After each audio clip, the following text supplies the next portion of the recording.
अस्सलामु अलैकुम वरहमतुल्लाहि वबरकातुहू।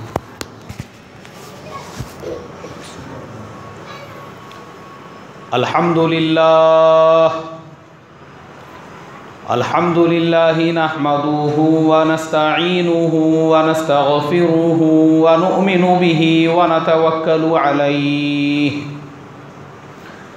व नऊज़ु बिल्लाहि मिन शुरूरि अनफुसिना व मिन सय्यिआति अमालिना।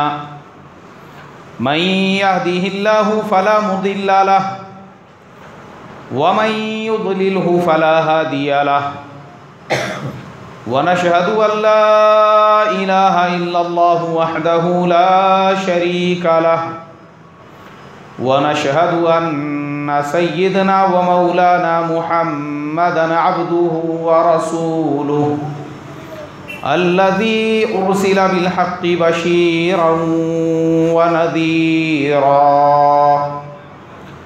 अम्मा बअदु फ़क़द क़ाल अल्लाहु तबारक व तआला अऊज़ु बिल्लाहि मिनश शैतानिर रजीम बिस्मिल्लाहिर रहमानिर रहीम। इन्ना अअतैनाकल कौसर फसल्लि लिरब्बिका वन्हर इन्न शानिअका हुवल अबतर। सदक़ल्लाहुल अज़ीम। मोहतरम भाइयों, बुजुर्गों और दोस्तों, ज़िलहज का महीना शुरू हो चुका है और क़ुरबानी के लिए सिर्फ 5 दिन बाकी है। जैसा कि मैंने पिछले जुमा को ऐलान किया था कि इस हफ्ते क़ुरबानी के मसाइल तफसील के साथ में बयान होंगे।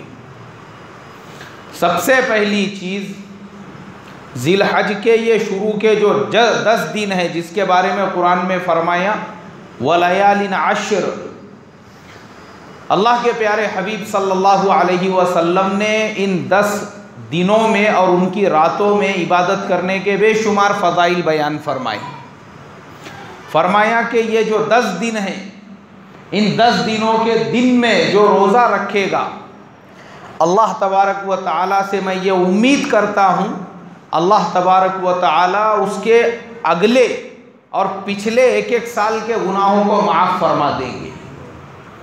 इतनी ज़्यादा फजीलत है ये 10 दिनों की। इसी तरीक़े से इन 10 दिनों के अंदर यौम अराफा 9 ज़िलहज का जो दिन है, 9 तारीख़, उसके भी बेशुमार फ़ज़ाइल है। उस दिन रोज़ा रखने की भी यही फजीलत है कि अल्लाह के प्यारे हबीब सल्लल्लाहु अलैहि वसल्लम ने फरमाया यौम अराफा का जो रोज़ा रखे, मैं उम्मीद करता हूँ अल्लाह तबारक व तआला उसके 1 साल अगले और 1 साल पिछले सगीरा गुनाहों को माफ़ फरमा देंगे। इतनी बड़ी फजीलत बयान की। और उसी के साथ साथ ये जो शुरू के 10 दिन हैं, अल्लाह के प्यारे हबीब सल्लल्लाहु अलैहि वसल्लम ने फरमाया कि जिसका क़ुरबानी का इरादा है, जो क़ुरबानी करने वाला है, जिस पर क़ुरबानी वाजिब है, उसको चाहिए कि ज़िलहज का चाँद नज़र आने के बाद से लेकर तो अपने जानवर की क़ुरबानी तक वो अपने बाल और अपने नाखूनों को न काटे। लेकिन अगर 40 दिन पूरे हो चुके हैं, मुकम्मल हो चुके हैं, तो उनका काटना ज़रूरी है। ये सिर्फ एक मुस्तहब अमल है, ये फ़र्ज़ नहीं है, वाजिब नहीं है, एक मुस्तहब अमल है। इसका हमने एहतमाम करना चाहिए, मगर इसका मतलब ये नहीं है कि किसी आदमी को 40 दिन पूरे हो चुके हैं, मुकम्मल हो चुके हैं और उसको बाल काटना ये ज़रूरी है और उसके बावजूद अगर वो न काटे तो गुनहगार होगा।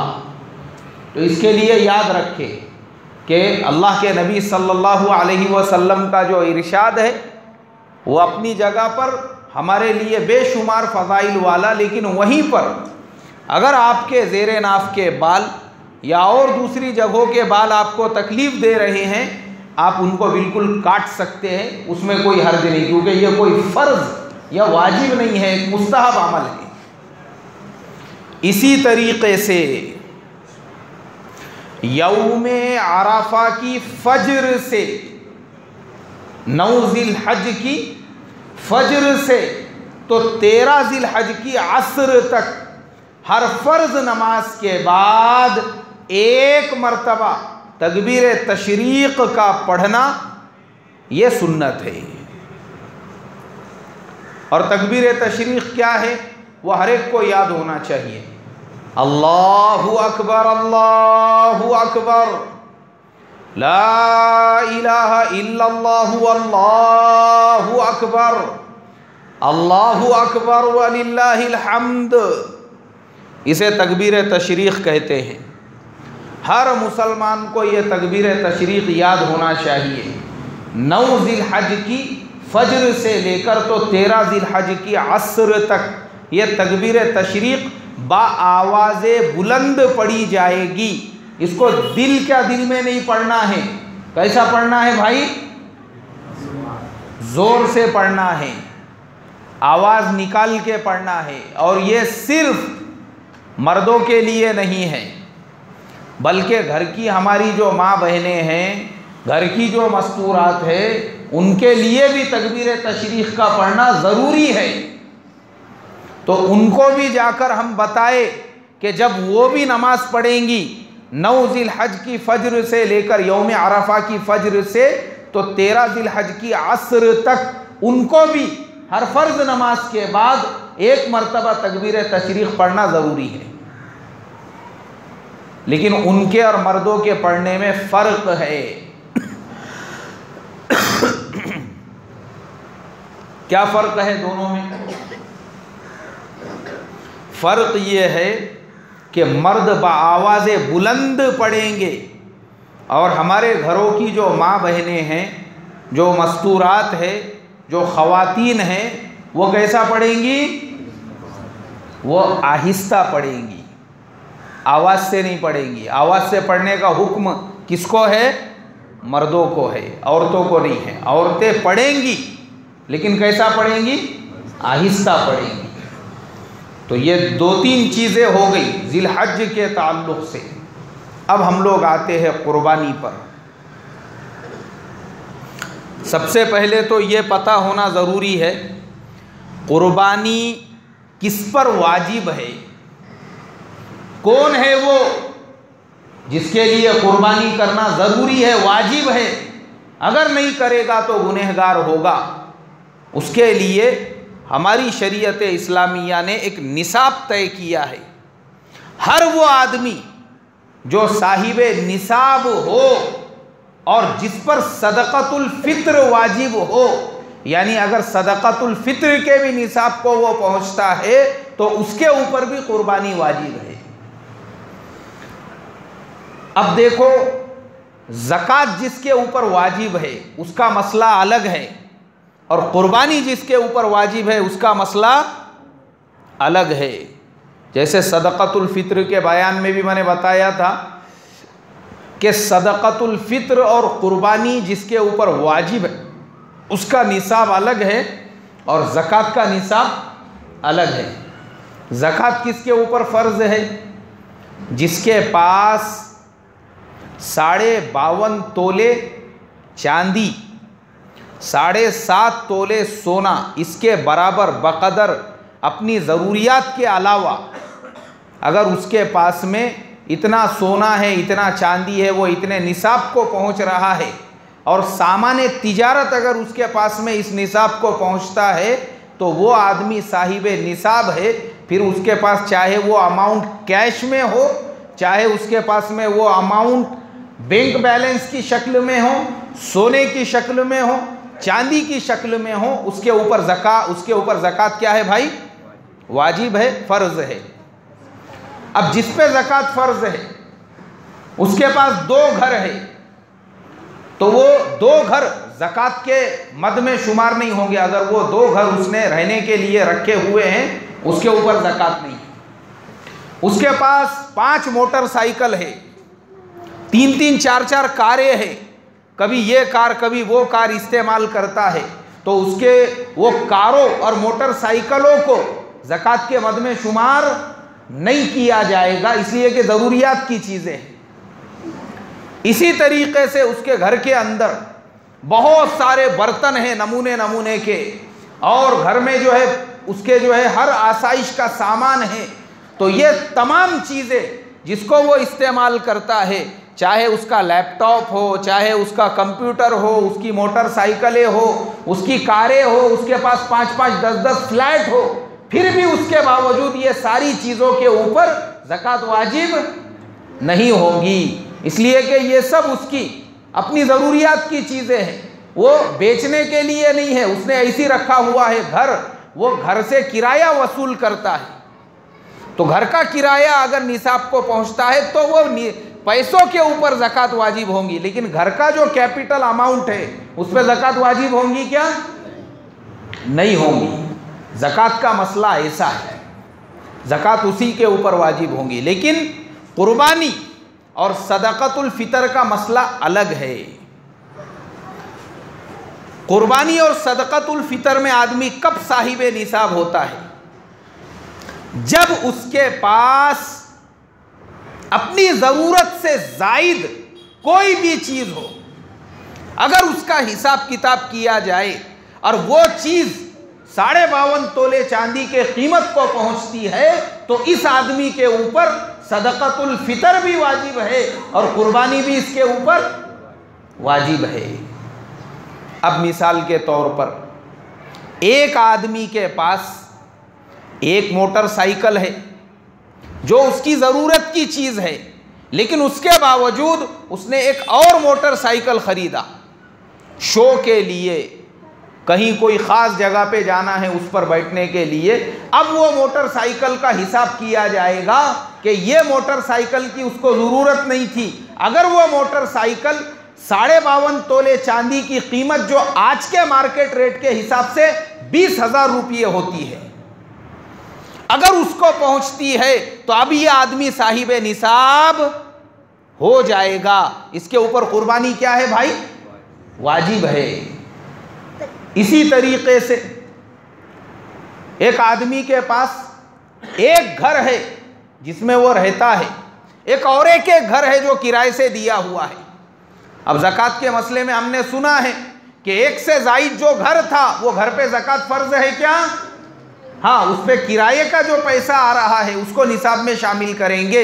लेकिन अब जो कुर्बानी का मसला है उसमें वो घर की कीमत को देखा जाएगा।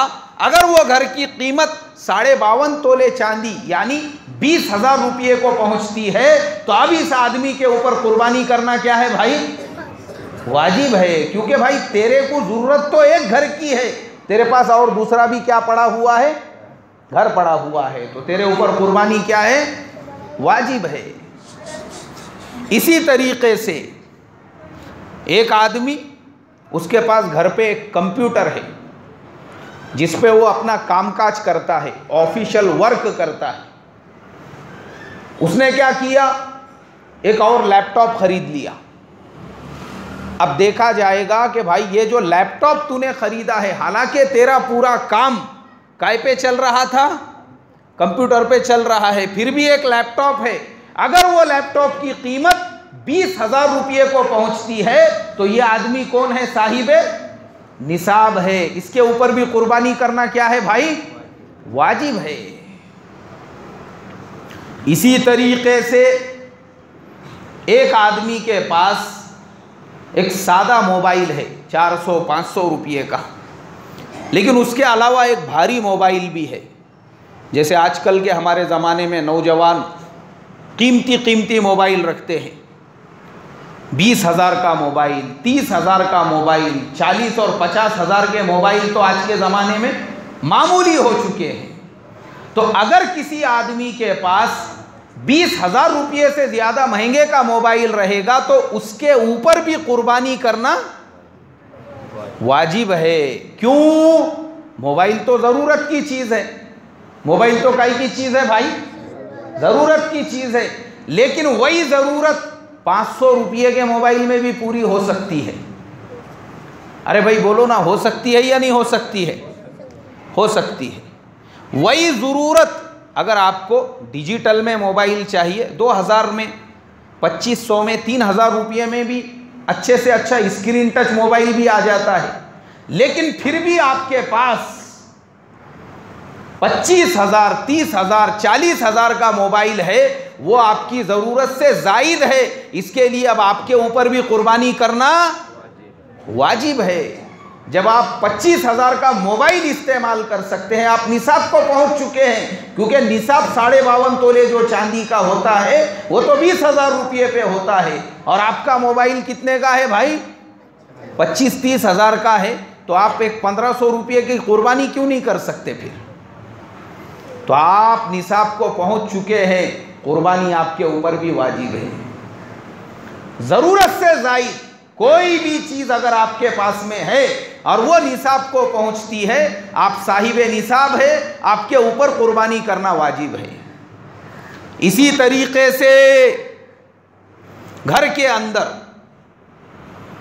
बोले यार मेरे पास तो 25,000 का मोबाइल नहीं है, मेरे पास तो लैपटॉप भी नहीं है, मेरे पास में तो बैंक बैलेंस भी नहीं है, मेरे पास कैश भी नहीं है। तो ऐसे आदमी के घर के सामान को देखा जाएगा कि घर में आप जो बर्तनों में खाना बनाते हो, वो बर्तनों के अलावा आपके घर में सजावट के तौर पे अब बड़े बड़े देगचे रखे हुए हैं, पीतल के, तांबे के, बड़ी बड़ी देग रखी हुई है। देखे होंगे आपने हमारे घरों के अंदर उमूमन शादी ब्याह में जहेज में ये चीज़ें दी जाती है, और पुराने लोगों की वो चीज़ें हैं अपने घरों में, कॉपर की और पता नहीं दूसरी और कौन कौन से जो है धातु की चीज़ें घरों के अंदर होती है। अगर हम उनको बेचने के लिए जाएंगे तो आज के ज़माने में तांबा, पीतल वगैरह उसकी कीमत 500-600 ऐसी कीमतें हैं उनकी। अब अगर आपने शुमार किए कि भाई वो जो बड़े बड़े बर्तन हैं, वो बर्तनों की कीमत अगर 20,000 रुपये से ज़्यादा पहुंच रही है, तो भी आप कौन हैं? साहिब निसाब है। आपके ऊपर कुर्बानी क्या है भाई? वाजिब है। और अगर आप शुमार करेंगे, हमारे घरों के अंदर आपको बेशुमार चीज़ें मिल जाएंगी। इसी तरीके से किसी के घर में बर्तन नहीं है, किसी के घर के अंदर और चीज़ें नहीं है, लेकिन किसी के घर में अगर टीवी है, रेफ्रिजरेटर है, वॉशिंग मशीन है, उनका हिसाब किया जाएगा। टीवी कितने की है, रेफ्रिजरेटर कितने का है, वॉशिंग मशीन कितने की है। अब सबका हिसाब करने के बाद अगर वो पूरों की कीमत 20,000 रुपये को पहुंच रही है, तो आप कौन हैं? अरे भाई बोलो ना, साहिब निसाब है। देखो ये हमारा 3.5 साल का बच्चा यहाँ बैठे हुआ है मकतब का, उसको समझ में आ गया साहिब निसाब है,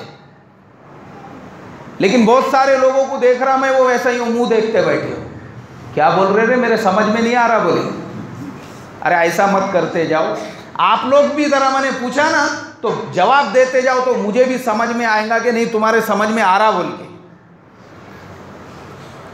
तो अगर आपके पास वो फ्रिज, वो वॉशिंग मशीन, वो टीवी सबको आपने कैलकुलेट किए और वो पूरों की कीमत भी अगर 20,000 रुपये को पहुंच रही है, तो आप कौन है भाई? साहिब निसाब है। आपके ऊपर भी कुर्बानी क्या है?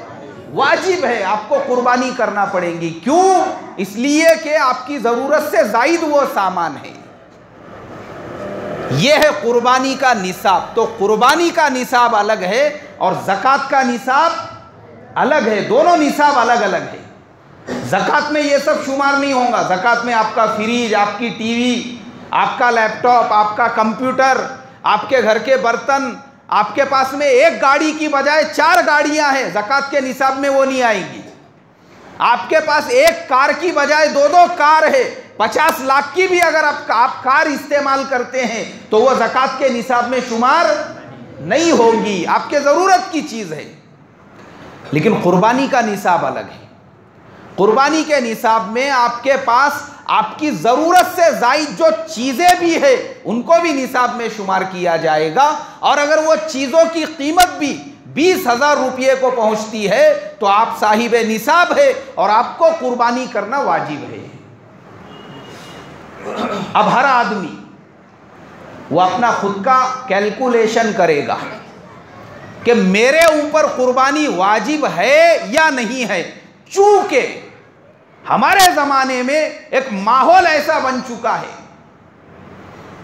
घर में 4 भाई हैं, चारों कमाने वाले हैं, चारों का कारोबार है, फिर अब्बा अलग से कमाते हैं, वो एक मिला लिए तो 5 लोग हैं। अब घर में 5 लोग कमाने वाले हैं, 5 लोग साहिब निसाब है और हमने एक बकरा लाए और ज़ुबाह कर दिए। हमारे यहाँ पे उमूमन माहौल ऐसा बना हुआ है, एक बकरा ला के ज़ुबाह कर दिए। बोले पिछले साल किसके नाम से कुर्बानी दिए थे? दादा के नाम से।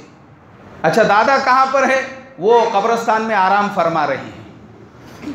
तो पिछले साल दादा के नाम से दिए थे, अब इस साल किसके नाम से देना है? दादी के नाम से देना है। दादी कहाँ पे है? वो भी कब्रिस्तान में आराम फरमा रही है। अरे भाई, कुर्बानी वो जो मुर्दे हैं जिनका इंतकाल हो गया उनका हक बाद में आएगा, पहले ये जो जिंदे है कुर्बानी किस पे वाजिब है? जिंदों के ऊपर वाजिब है। अब एक बकरा लाके, घर में 5-5 जन कमाने वाले हैं और एक बकरा वो भी मुर्दों के नाम पे ज़ुबाह करके हम ये समझ रहे हैं कि हमने कुर्बानी अदा कर दी। आपकी कुर्बानी नहीं अदा हुई। जब आपके घर में 5 जन कमाने वाले हैं तो 5 के ऊपर कुर्बानी वाजिब है, 5 को कुर्बानी करना पड़ेगी, उसके बाद आपकी कुर्बानी अदा होगी। एक जानवर ज़ुबाह करने से बिल्कुल हक अदा नहीं होगा। हाँ, उसकी एक दूसरी सूरत है। आपने एक बड़ा जानवर लेके आ गए और बड़ा जानवर लाने के बाद अब उस बड़े जानवर में अगर आपने 7 हिस्से किए, जैसे अल्लाह के प्यारे नबी सल्लल्लाहु अलैहि वसल्लम ने अपने ज़िंदगी में एक बड़ा जानवर ज़ुबाह करके उसमें 7 हिस्से किए थे। ये किसकी सुन्नत है भाई? हमारे प्यारे आका सल्लल्लाहु अलैहि वसल्लम की। बड़े जानवर में आप कितने हिस्से कर सकते हैं? 7 हिस्से आप कर सकते हैं बड़े जानवर के अंदर। अब आपने बड़ा जानवर ला लिए, बड़े जानवर में अब आपके घर में 5 कमाने वाले हैं, 4 भाई और एक वालिद साहब, उसमें 5 हिस्से हो गए। अब उसके बाद जो 2 हिस्से बचे हैं वो 2 हिस्से आप अपने मरहूमीन के इसाले सवाब के लिए रख सकते हैं। अब बोले भाई 2 हिस्से बच गए, एक दादा के नाम पे, एक दादी के नाम पे। लेकिन याद रखो, अगर घर के अंदर आपकी वालिदा, उनके पास में सोना है, चांदी है, कैश है और वो सब मिला के 20,000 रुपये को पहुंचता है तो फिर आपकी वालिदा पर भी कुर्बानी क्या है? वाजिब है। आपकी अपनी बीवी, उसके पास भी जो सोना है, चांदी है और कैश है, उन सब का आपने कैलकुलेशन किए और वो भी मिलाकर अगर 20,000 रुपये को पहुंचता है तो आपके बीवी पर भी कुर्बानी करना वाजिब है। अब तो कुर्बानी के मिंबर और बढ़ गए आपके घर में, और आप तो ये समझ रहे थे कि हम एक जानवर ज़ुबाह करेंगे और वो एक जानवर ज़ुबाह करने के बाद पूरे घर की तरफ से अदा हो जाएगा। ऐसा कयामत तक भी नहीं हो सकता है। मुझे आप बताइए, घर में जितने बालिग है सबके ऊपर नमाज फ़र्ज है, और घर का एक मिंबर अगर वो ये कहे, बोले यार बाहर बारिश बहुत हो रही, देख रहे, बोले मुंडी निकाल के ज़रा बाहर बारिश हो रही क्या? बेटे ने बोला अब्बा बहुत बारिश हो रही। ठीक है, बोले बाकी के लोग रुको, मैं सबकी तरफ से ईशा की नमाज़ पढ़ के आ जाता। अरे भाई बोलो ना, नमाज अदा होंगी क्या? नहीं अदा होंगी। सहरी के वक्त में सर्दी हो रही है शिद्दत की, अब्बा ने बोले बेटे बहुत थक हार के काम पे से आए हुए हैं, बोले बेटो तुम सब कंबल ओढ़ के आराम से सो जाओ, तुमको सहरी में उठने की ज़रूरत नहीं है, मैं अकेला तुम्हारे सबकी तरफ से आज रोज़ा रखने वाला हूँ। तो मुझे बताइए पूरे घर की तरफ से रोज़ा अदा हो जाएगा? अरे भाई होगा क्या? नहीं अदा होगा। इसी तरीके से एक आदमी हज के लिए जा रहा है और पूरे गांव वालों ने उसके पास में लिस्ट दी है, भाई तू हज के लिए जा रहा ना तो पूरे गांव की तरफ से हज अदा करके आ जा। ये अपने सरपंच साहब है, ये अपने ग्राम सेवक है, ये अपने फलाने साहब है, ये पंचायत समिति के मेंबर है, ये अपने गांव के फुलाने पहचानत वाले हैं। अब उसको गांव के 350-400 लोगों की लिस्ट दे दिए। अब ये अकेला मक्का मुकर्रमा जाकर पूरे गांव की तरफ से हज अदा करके आ सकता है? नहीं आ सकता है। क्यों? इसलिए कि शरीयत इस्लामिया के अंदर हर जो शरीयत का हुक्म है, उसके एहकाम है, वो इनफिरादी तौर पर आपके ऊपर वाजिब है या आपके ऊपर फर्ज है। नमाज आपको अदा करना पड़ेगी, तभी जाकर नमाज अदा होगी, दूसरे के अदा करने से नहीं होगी। आपका रोजा आपको रखना पड़ेगा, आपका हज आपको अदा करना पड़ेगा। इसी तरीके से कुर्बानी जिसके ऊपर वाजिब है उसकी कुर्बानी उसी को अदा करना पड़ेगी, तब जाकर आपकी कुर्बानी क्या होगी भाई? अदा हो जाएगी। खाली घर में अपना एक बोकुड़ लेके आ गए 3.5-4 महीने का, उसको जुबाह कर दिए, तो बताओ मुझे पूरे घर की तरफ से कुर्बानी अदा होंगी? नहीं अदा होगी। जब घर में 5 जन कमाने वाले हैं, घर की मस्तूरात के पास में सोना चांदी जेवरात है, वो भी साहिबे निसाब है, जो साहिबे निसाब है उसके ऊपर कुर्बानी वाजिब है, उसको कुर्बानी करना ही पड़ेगी। और फजीलत बयान की अल्लाह के प्यारे हबीब सल्लल्लाहु अलैहि वसल्लम ने अपनी बेटी हज़रत फातिमा से फरमाया कि फातिमा, जब तेरे कुर्बानी का जानवर ज़ुबाह हो तू वहां पे मौजूद रहे, तेरे कुर्बानी के जानवर के खून का कतरा जमीन पे गिरने से पहले पहले अल्लाह तबारक व तआला तेरी मग़फ़िरत फरमा देंगे। यानी जो आदमी कुर्बानी करता है, फजीलत देखो, कुर्बानी के जानवर के खून का कतरा जमीन पे गिरने से पहले अल्लाह तबारक व ताला कुर्बानी करने वाले की मग़फ़िरत फरमा देते हैं। और सहाबा ने पूछा, अय अल्लाह के नबी, जानवर के बदन पर जो बाल है उसके बारे में क्या हुक्म है? फरमाया, हर बाल के बदले में एक नेकी तुमको अता की जाएगी। अब मुझे आप बताओ, दुनिया के अंदर ऐसा कौन सा कंप्यूटर और कैलकुलेटर बन गया होगा जो एक जानवर के बदन के ऊपर के बाल शुमार कर सके? वो कितने होते हैं? कोई गिन सकता है क्या भाई? नहीं गिन सकता है। तो इसके लिए कुर्बानी करने की ये फजीलत है। हर मुसलमान ने ये कोशिश करना चाहिए कि इंशाअल्लाह जो अमल अल्लाह तबारक व ताला को इतना पसंद है, अल्लाह के नबी सल्लल्लाहु अलैहि वसल्लम ने फरमाया, कुर्बानी के दिनों में जानवर को ज़ुबाह करने से ज़्यादा अल्लाह को कोई भी अमल पसंद नहीं है। और क्यों है कुर्बानी?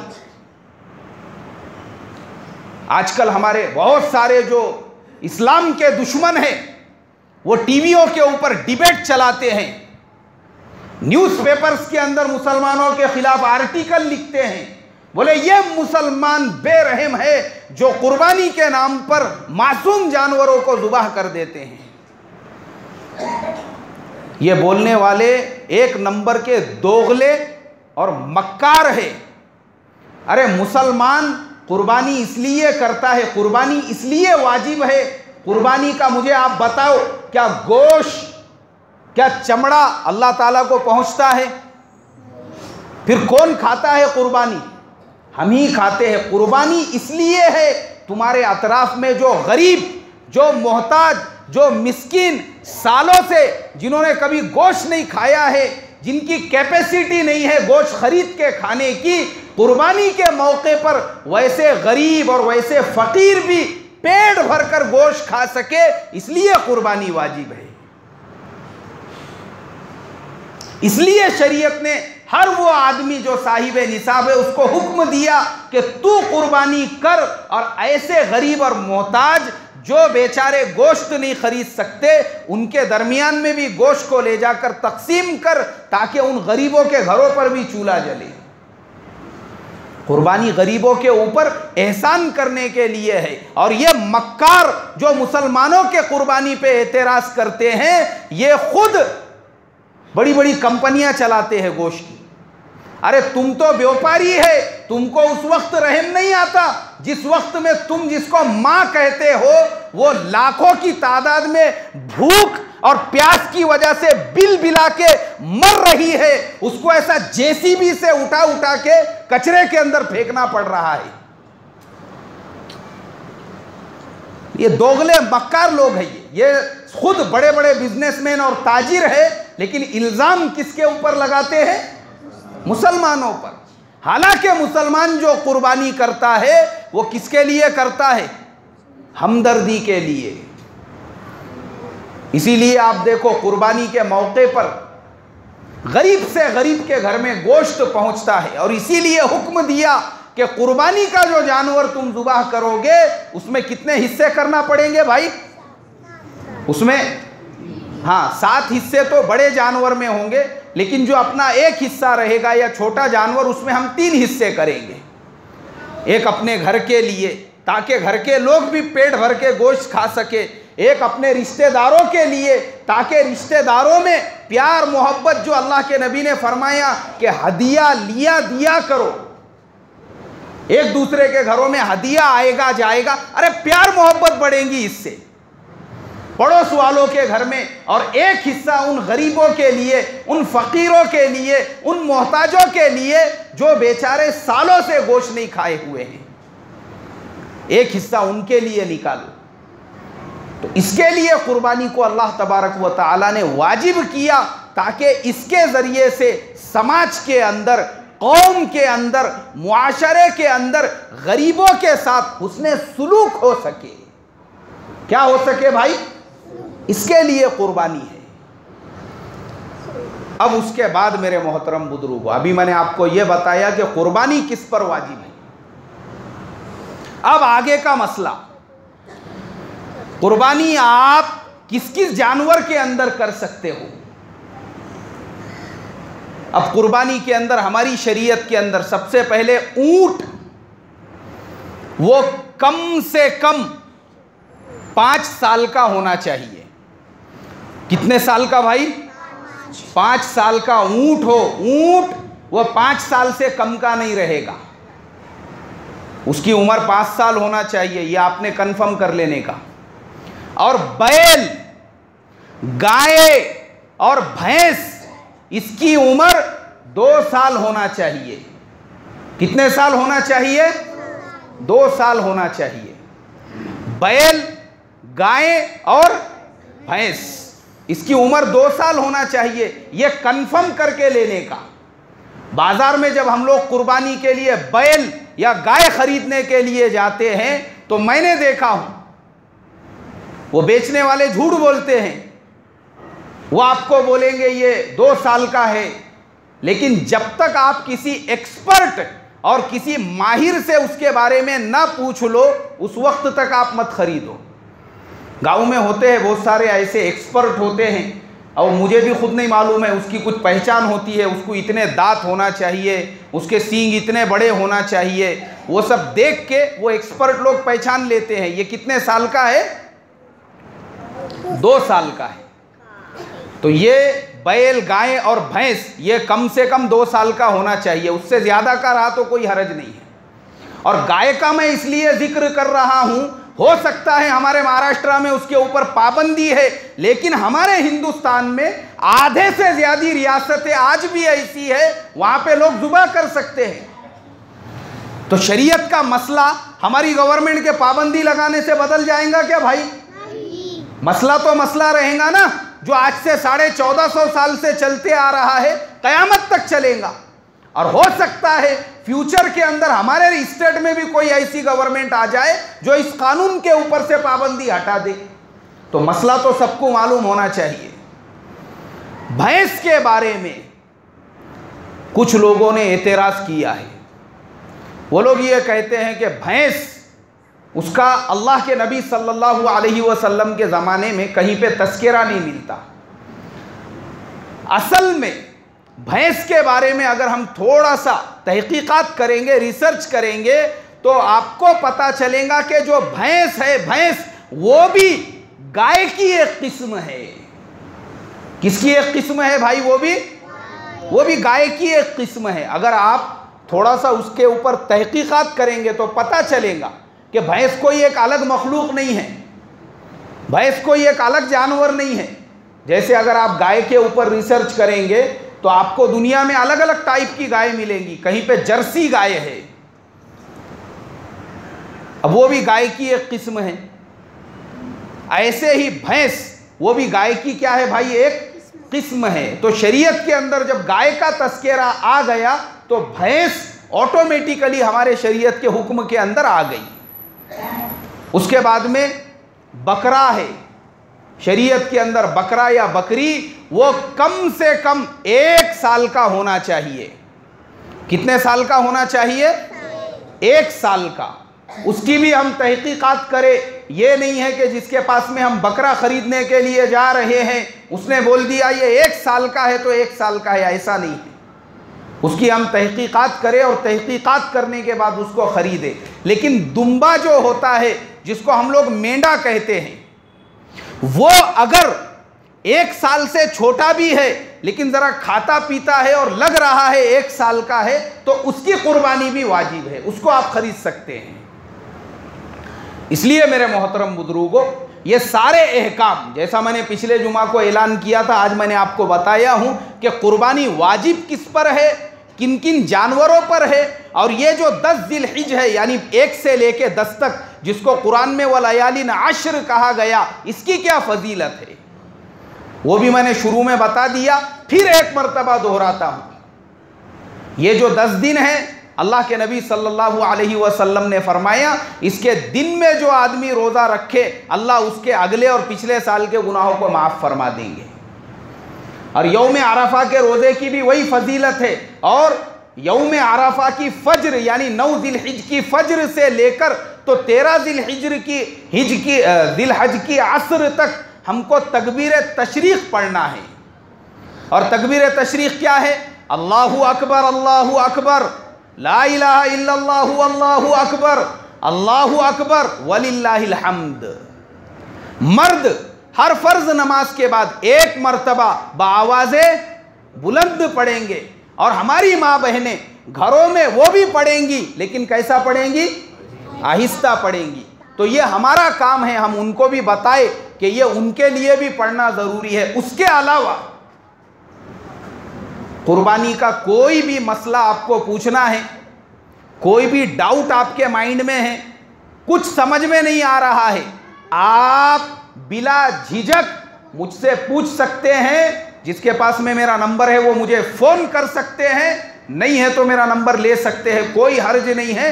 मैं आपकी खिदमत करने के लिए 24 घंटे अवेलेबल हूँ। अल्लाह मुझे आपको अमल की तौफीक अता फरमाए। जिनकी सुन्नतें बाकी है वो पढ़ ले भाई।